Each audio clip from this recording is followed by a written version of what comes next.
parlais d'abord hier de cette forte demande pour les chiens et par le fait même du nombre élevé d'entre eux qui se font voler. Michel, vous aviez même rencontré la propriétaire d'un berger australien et on l'avait enlevé sous ses yeux, mais l'histoire malheureusement se termine mal.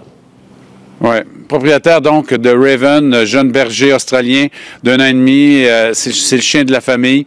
Et des voleurs l'ont enlevé en motoneige, devant la femme, devant les enfants. Ça a été un drame. Pendant 2 semaines, on a cherché, la famille a mis des affiches partout. Ils ont parcouru des kilomètres et des kilomètres en raquette. Ils ont vraiment cherché partout.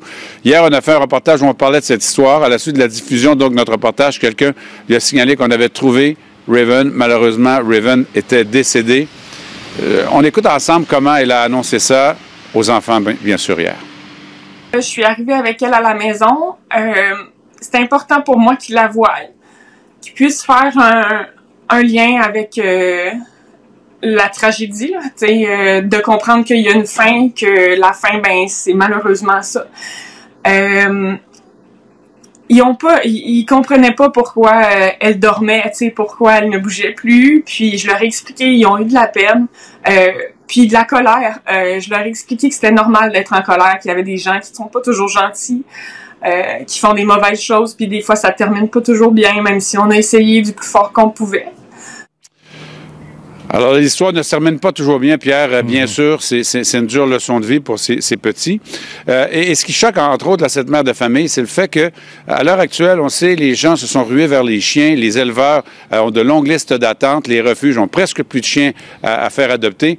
Et si vous allez sur les petites annonces, vous allez en avoir plein. Et à gros prix, 3 000, 4 000 Des chiens qui valaient 800 auparavant se vendent 4 000 C'est un incitatif, ça, à vendre, à voler et à vendre des chiens. Cette femme estime qu'on devrait arrêter de traiter les animaux comme des choses qu'on vend dans les petites annonces.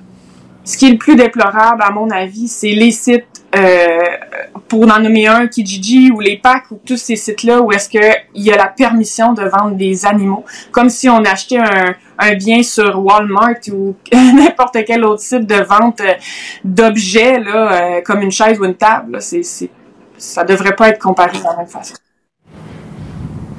Et l'Association des médecins vétérinaires du Québec partage son avis. Je vais vous présenter une entrevue cet après-midi sur les ondes de LCN et reportage complet au TVA 18h, Pierre. À plus tard. Merci.